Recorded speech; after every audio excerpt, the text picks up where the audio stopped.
Hello, I'm back. Today we're going to read another Little Red Riding Hood story. And I love how this one on the illustration on the front, looks like this is Little Red and she's riding a bicycle. And they made the two wheels of the bicycle the two O's in the word hood. That's pretty cool. The rest of this title says it is a newfangled prairie tale. So we're going to find out what that means. This is by Lisa Campbell Ernst. And looks like, since that's the only name on the cover, she is probably the author and the illustrator. So in Lone Popo that we read yesterday, it had one author, illustrator, and on Monday, or the first day you read with me, we read Little Red Cowboy Hat, and that had an author and an illustrator. Two different people worked together on one book. So if you remember in the first story, Little Red Cowboy Hat, she lived in the Southwest, in the desert, and she went to Grandma's house, just like our traditional story, and met a wolf along the way. The wolf went to Grandma's house and pretended to be Grandma, and then who saved them? Grandma. Grandma came in and saved the day. She chased the wolf off with her shotgun and got him off of the ranch, and he never came back to bother them again. So that was the first one. Yesterday we read Lone Popo, and it was a story that originated in China. So this was retold by Ed Young. It was a story that he didn't make it up. He took a story that already existed in China. And in this one, Lone Popo is Grandma. And the wolf comes to their house when their mother is out visiting their real grandma and pretends to be Lone Popo, which is pretends to be their grandma. And the three children come together to save the day, save themselves from the wolf. And so they work together, and they're very clever. So they didn't have anyone come save them. They saved themselves. So today we're going to read a new one. This is called Little Red Riding Hood. And we're going to see the differences that this story has with maybe the two that we already read, and also the story that we're used to hearing. Oh, and this one's got cool end pages. It's a nice view there. Maybe gives us a clue about the setting. Where does this look like it takes place? Do you think it takes place in the city? By the ocean? Maybe in the desert, like Little Red Cowboy Hat? No. Yeah, this looks like this takes place on a farm. Maybe out in the middle of a nice countryside where they do some farming. Little Red Riding Hood, a newfangled prairie tale. Do you know what a prairie is? I'm thinking that this is telling us a little bit about the setting. That maybe this is somewhere out in a prairie. So not in the mountains, not along the ocean side, in the prairie. Here we go. Once upon a time, there was a little girl who lived at the edge of a great prairie. And a prairie is a big, flat piece of land. It doesn't usually have any rivers or mountains or anything. It's just big and flat. My phone is on. Okay. Once upon a time, there was a little girl who lived at the edge of a great prairie. Because she always wore a jacket with a red hood when she rode her bike, everyone called her Little Red Riding Hood. That makes sense, right? Now one morning, as Little Red Riding Hood sat eating her favorite wheat berry muffins, oh, that sounds good, wheat berry muffins, she had an idea. "Mom," she said, "it's going to be a real scorcher today." What does that mean? It's going to be a real scorcher today. It means it's going to be really hot. It's going to be just a really warm day out there on the prairie. "Grandma sure would love it if I brought her some muffins and lemonade. You know how crabby she gets in the heat." Little Red Riding Hood loved visiting her grandmother. "Great idea," her mother said. So Little Red Riding Hood's mother packed the still warm wheatberry muffins and cold lemonade into a basket. After airing up her tires on her bike and testing the brakes, Little Red Riding Hood set out on her way. "Now don't forget," called her mother. "Go straight to Grandma's, and whatever you do, don't talk to strangers." "Sure, Mom," Little Red Riding Hood promised. So does this sound a lot like the traditional story? I think so too. Yeah, she's going to her grandma's house. She's taking a basket of goodies. Her mom said, "Don't talk to strangers. Go straight to Grandma's." I think the only difference I see so far is she's not walking through the woods. She's riding her bike. So it's a little different. Little Red Riding Hood pedaled down Toad Road, past the gas station, the feed store, and Old Wilson Place. She waved at everyone she saw, and everyone waved back. As the edge of the town disappeared and the prairie began, Little Red Riding Hood zigzagged between the crops, taking the shortcut to Grandma's house. Blackbirds startled and sunflowers swayed as she whizzed by. "What a nice visit this will be," Little Red Riding Hood said. "Grandma simply adores muffins and lemonade." Uh-oh. Here he is. Yep, this one's got a wolf too. Let's see. "But who should be cutting through that same field, and up to no good, I might add, was a very hungry wolf. When the smell of those wheatberry muffins came wafting his way, the wolf's nose quivered." What would that look like for your nose to quiver? I can't make my nose quiver.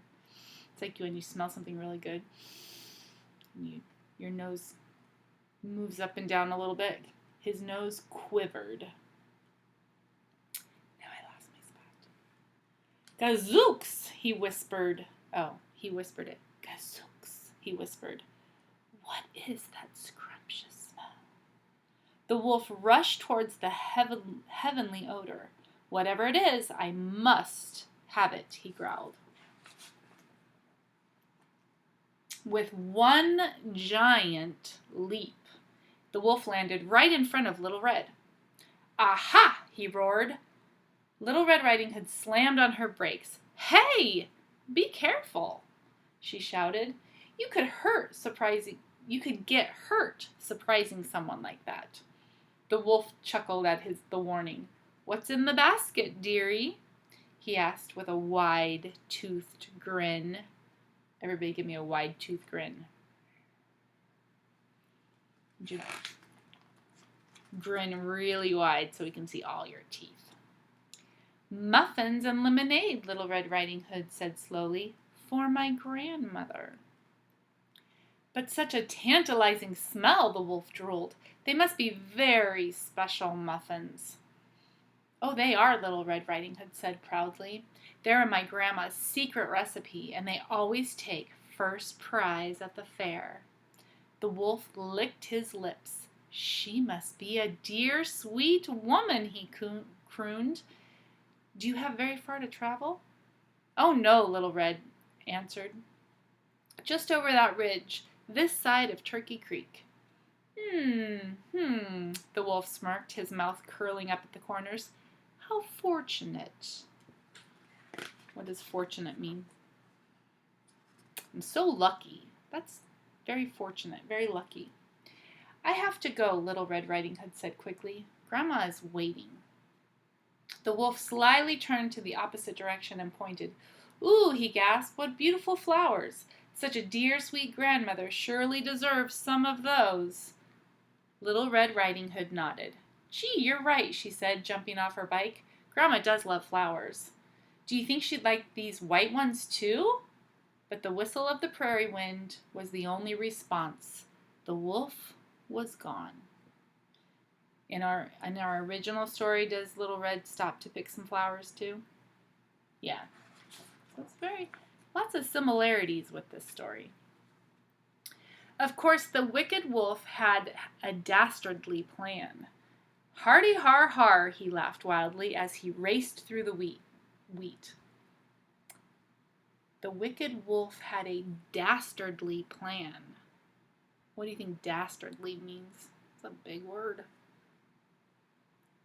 Did he have a good plan?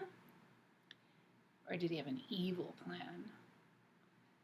As much as we know about the wolf in these stories, it's probably an evil plan. So dastardly probably means evil. That's what I'm thinking too. First, I surprise that feeble old granny and steal her recipe. Then I wait for the kid in the red jacket to show up with the treats. Soon I'll hold the secret to those delectable muffins, and those 2 country bumpkins won't know what hit 'em. He even chuckles. Oh my goodness. I'm having a difficult time with this sentence. His evil chuckles drifted through the fields. I was having a hard time reading that because I was thinking about his plan. Does he want to eat Little Red Riding Hood? Like in our other stories? Does he want to eat Grandma? He wants the muffins. Those wheat berry muffins that smelled so good. All right. When the wolf arrived at Grandma's house, he found a note on the door. Little Red Riding Hood, out in the field. Love, Grandma. This will be easier than I thought, the wolf snarled. Grandma's obviously off her rocker, wandering around in the heat. Muddled brains are so easy to persuade, the wolf cackled, feeling enormously pleased with his good fortune. There's that word again, good fortune. He was feeling enormously pleased with his good luck. But when the wolf searched the fields for Little Red Riding Hood's tottering granny, all he could see was a farmer riding a tractor. Impatient, he shouted, "Hey, old man, where's the ancient granny who lives in this house?" The farmer, though, seemed to hear nothing. "Very well," said the wolf with a snicker. "I love surprising these dim-witted hicks." And he began to silently sneak up behind the tractor. Is that a farmer on the tractor? I agree with you. I think it's Granny too. That's what I think. Oh, yes. Here we go. Then, before the wolf knew it, what was happening, the farmer whirled around and grabbed him by his fancy suspenders. "Hold it right there, you scoundrel," the farmer shouted. "What in tarnation do you think you're doing?" The wolf gasped and stammered. I was looking for a frail, loony, muffin-baking granny who lives in the house." "Well, Sherlock," boomed the farmer, whose grip tightened on the wolf, "you're talking to her." He's in trouble now, I think. The wolf's mouth dropped open and he began to shake. He finally whispered. "What big eyes you have, Grandma." "All the better to see you skulking around my fields," Grandmother answered. What big ears you have, Grandma," the wolf croaked. "All the better to hear you coming," said Grandma. "What big hands you have, Grandma," the wolf groaned. "All the better to crush you like a bug, if need be," said Grandma. And lucky for the wolf, Little Red Riding Hood rolled up just at that moment. So is that the same as the story that we talked about the first day, the story that we first heard, the traditional one? What big eyes you have, what big nose you have, what big hands you have. But this time it was the wolf saying it to the grandma. It's a little twist. I like that one. "Grandma, are you okay?" called Little Red Riding Hood. "Sure, sweetie," Grandma said. Together they marched the grumbling wolf to the grandmother's kitchen, Grandmother lecturing him the whole way. "Don't you think if there was a Little Red Riding Hood there might be a Big Red Riding Hood, I got rid of all the bullies like you when I moved away from that forest. Might as well have a bite to eat while we decide what to do with you next, Grandma said. The wolf, for once, was silent. His mouth was full of those delicious muffins. Is he getting what he wanted anyway? They're being very kind to him. Soon after, Grandma opened her own muffin shop in town, just west of the post office. The wolf, he was her chief baker, sales clerk, and dishwasher, being kept much too busy to cause any trouble for anyone else. Naturally, the wolf got to eat all the muffins he wanted, which improved his disposition enormously. But, just in case he got any ideas about stealing Grandma's recipe again, Grandma always put in the last ingredient herself. I wonder what the last ingredient is. Do you think they'll tell us? I don't think they're going to tell us. Little Red Riding Hood, too, went to work for her grandmother, delivering muffins on her bike. Each day, rain or shine, the wolf carefully packed Little Red Riding Hood's basket. "Hey, kid," he called after her as she whizzed down Toad Road. "Don't talk to strangers." And Little Red Riding Hood never did, ever again. The end. Guess what? The end pages at the end of this book, I'm going to zoom way in if I can get it there. It says, can you see it? It says Grandma's Wheat Berry Muffins. You get the recipe for the muffins. It says, if your grandma's not around to help you make these toasty morsels, find someone who can. And it takes 2 eggs, a half cup of melted butter, 1 cup sugar, a half teaspoon almond extract, 1 cup of wheat flour, 1 cup of white flour, 1 teaspoon baking powder, a half a teaspoon salt, 2 cups of blueberries, and 1/4 cup sunflower seeds. That was her secret ingredient. And then it gives you the description of how to bake it. I might have all of those things. Maybe I'll make some wheat berry muffins and see how they turn out. Mrs. Langley isn't much of a baker, so they probably won't turn out very good. But I might try them. We'll see. So if you're interested in this book, it's called Little Red Riding Hood by Lisa Campbell Ernst. And that recipe's in the back. And you and your family could make some muffins